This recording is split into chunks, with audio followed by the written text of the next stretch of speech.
Okay, hello everybody. So yeah, I'm going to talk about Threat Dragon, which is an open source OWASP project I've been working on for a little while now.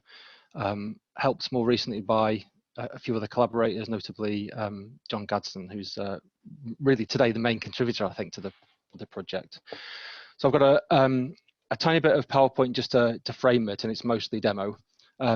If you want to ask questions, I think I'll probably be able to manage if you just kind of put your hand up or ask them in the chat. But I do want to make sure there's time at the end for questions. So if you want to leave them to then, that's also fine. Okay, so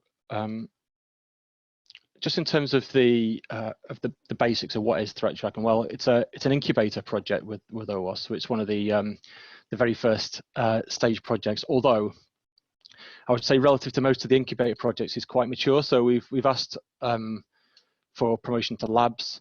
I think that might have happened at the Dublin conference if that had gone on, but because it was cancelled, that didn't happen. So we're kind of figuring out now how we might get the project assessed properly to see if it should get promoted to labs. I think it meets the requirements of it now.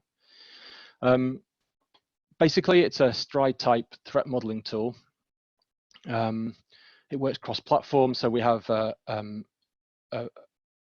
installed version for Windows, for Macs, and for Linux.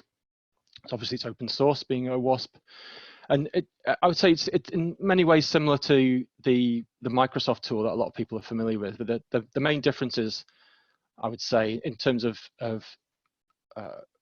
well, the cross-platformness is kind of obviously a difference in the open sourceness, but in terms of our general approach to it, we're aiming for really good user experience. Should be kind of easy and friendly to use, enjoyable to use, but also integration. You can judge whether we've achieved that or not, but also integration into developer workflow. So we don't want threat models to be something that kind of sits in a dusty cabinet and is never referred to. Now we haven't really realized that yet in the project, but it's definitely kind of on our roadmap and part of our design ethos. And the last thing is, it's not a tool that's trying to do a ton of automatic generation of threats. It's not really trying to do too much as a tool. So my philosophy with it is that threat modeling is something which one of its strengths is that it helps you or encourages you to think quite deeply about the security of the applications you're building. So I don't really want it to be something which kind of you press a button, it generates threats, you kind of mitigate all the threats and don't have to think too hard in the way that SAST, for example, often is. So it's something which was supposed to help you think rather than replace your need for thinking.